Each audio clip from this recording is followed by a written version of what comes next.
So, makikita natin dito yung iba't ibang mga sizes and shapes ng buhaya.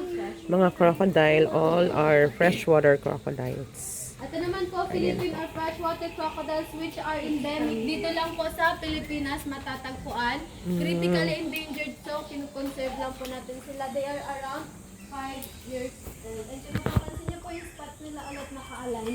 While yung mga saltwater crocodiles dito sa kabila, kalat-kalat po yung spots nila.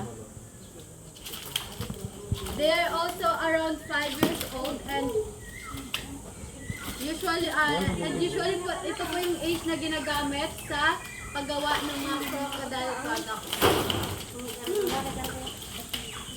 Gusto naman lang mag-share. Buhaya nga. Oo.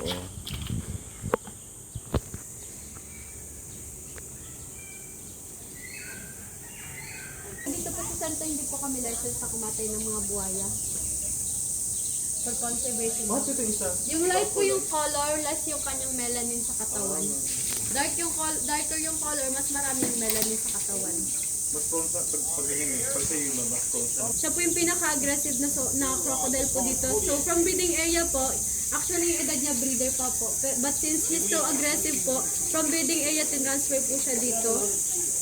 Malalapit na siya.